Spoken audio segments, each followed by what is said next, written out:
and welcome back to the British Esports Show podcast live from Insomnia. So now we've got two more very special guests from the Confetti Arrows. We've got Kiyren and Dylan.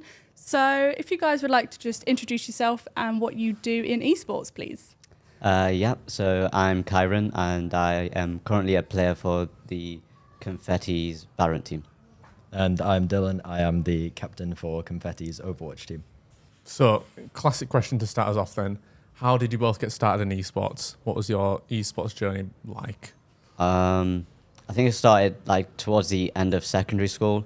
I didn't really know where I wanted to go or what I wanted to do.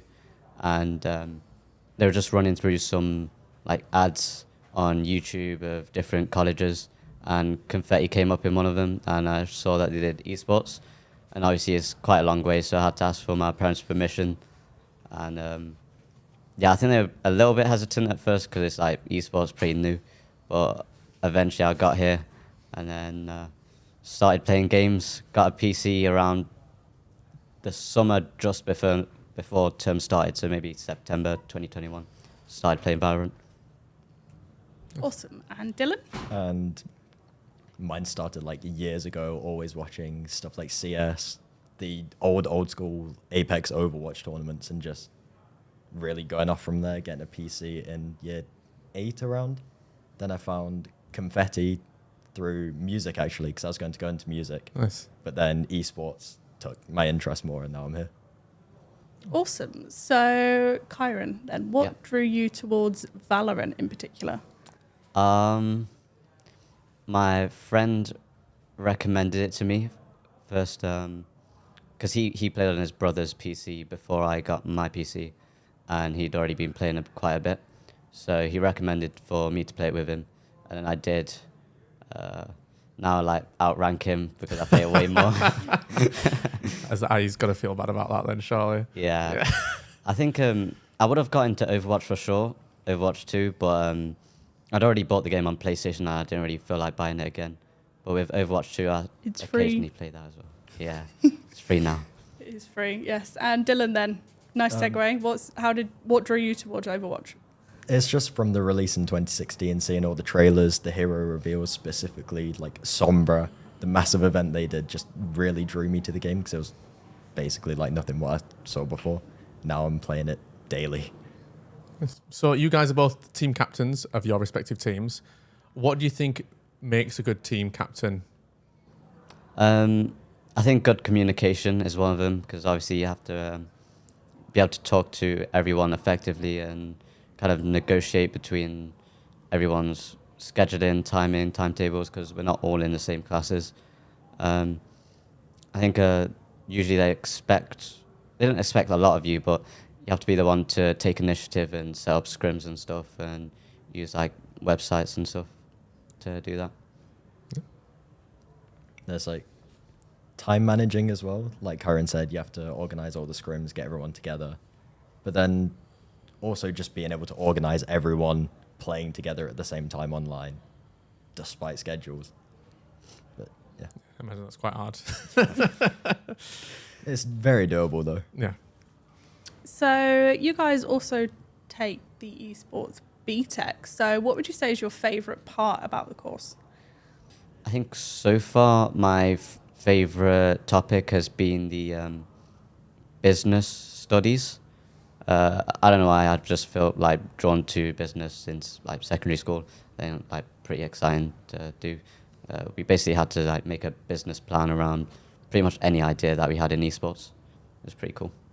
Awesome. Then for me, because I've only like recently started Confetti, the player and team analysis was really interesting, like doing a deep dive into an esports team, researching their players, finding out what part they play in the bigger picture was really interesting. So student champs, did you know much about student champs before you started competing, or was student champs competing your first kind of introduction to student champs? How long have you been part of student champs basically? Been part of it since, I think when you first made the Valorant League. Yeah. I didn't know anything about it, but I knew that Confetti were making a team and I wanted to be a part of it.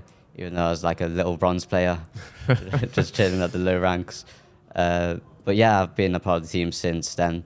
It's been very exciting, going through each iteration of the team with different players, meeting new people. It's pretty fun. Nice. Then for me, it was the first Women in Esports Okay. tournament you did. Yeah. We had a Women in Esports roster who made it to the finals. Didn't win, sadly, but that was my first introduction. Amazing. So, what has been your favourite moment so far in the student champs? Probably my favourite one to look back at and laugh at with my mates is this one time we were in a Valorant match, and our mental was going a little bit down the drain, and someone wanted to buy a skin mid-match. So As you do. yeah, Of course. and they were like running around trying to throw each other skins. So the utility wasn't set up, and then the match just went downhill, and then we lost that round, and then after that everyone's mental was kind of a little low. So What that's skin just was in the it? game. Was it the fishy gun? The fishy gun wasn't out yet. I think it was like a Prime Vandal or something. I'm not sure it's worth messing up a match. Yeah. Prime Vandal. Nah, The definitely fishy not. gun, The definitely. fishy gun, yeah. But at least the vibes were there. The team was pretty fun. We like joked around a lot. I still enjoyed it. Nice. I can admit myself and my brother have thrown a comp game in order to try and trade the Neptune band. Yeah, the Neptune Vandal, I love that one. And Dylan? Then just the Women in Esports finals, being able to play like in Confetti X, even though it was behind closed doors. It was an amazing experience just to hang out with friends, play with the team, and yeah. So you both spoke earlier about what you think makes a good team captain. What kind of skills have you developed, do you think, over the course of being a team captain that maybe you didn't quite have beforehand or were quite not as maybe prevalent as they are now? What do you think? Definitely communication. Yeah. I didn't really talk to many people before. Sorry. Yeah, that's a big one. Also leadership, because I'm also an in-game leader sometimes, usually. It depends who's there, because we have like roster changes sometimes. And that's quite hard to do, like call in mid-round, and you have to come up with ideas, and everyone's kind of relying on you to do so. But it's like really fun. You have to be like adaptive, make sure that everyone's staying motivated to play, and yeah, it's pretty fun, but also a good challenge. Yeah. Then communication was the exact same for me. I didn't talk to anyone. I was trying out to be like a support player, but now I've moved over to DPS and kind of took over the like leadership role. Oh, very good. Yeah. Nice. So, what advice would you give to someone about how they can make the most of the student champs experience? I'd say just stick with it, because a lot of the times when you lose, it can be kind of demotivating, demoralizing, and you don't feel like playing again. But you obviously, as long as you start, like within your first year of college, you have a lot of time to improve as a team. As long as you're practicing, doing scrims, you can get way better. So yeah, I'd say just stick with it and have fun. Doesn't necessarily matter if you win or not, as long as you're playing with your friends. That's what matters at the end of the day. And then I'd say it's like keep an open mind, because people from the team might teach you things for your role that you didn't know. You might teach people things, and just that learning experience is really key in student champs, I feel. Yeah, makes sense. So we talk a lot about British esports, about diversity and inclusion. Obviously, Brian is a big advocate for that. Why do you think it's important to be diverse and inclusive, especially in the esports space? Why do you think that's so important? There's not a lot of women and marginalized genders in the actual, like the normal leagues, because there's fewer players of them. So I think it's important for them to like have their own leagues and be like encouraged to play more, because sometimes when you're playing online, it can be discouraging, and lots of people, there's a lot of hate online. So I think it's just about, making them feel welcome. Yeah. Don't be toxic online. I'd say the exact same thing. It's like with women in esports as well. It was really nice just to see that community bond together and see so many like people from that community in one space competing against each other was really fun. So, we are now going to swiftly move on to our little game. We apologise in advance because Yes. this might be brutal. So, how familiar are you guys with charades or charades, as people call it? no. Yeah. The collective groan. You know we're in for a treat then. I have to So- move. I will set a minute timer, and between you, we can either do them. Do you want to play against each other or as a team? Team. Team. We'll go for a team. Good. So between you, you have to act out the game on the card. Okay. You can say one word, and it can't be any of the words on the card. It can't be a character. And we allowed humming of music. Yeah, so Earlier. if the soundtrack springs to mind, then yeah, we had a bit of that, didn't we, earlier? So that is allowed. So we'll see. It might devolve into a complete mess by the time we get Yeah. like 3 cards in. So we'll see where we are. And you're allowed one skip.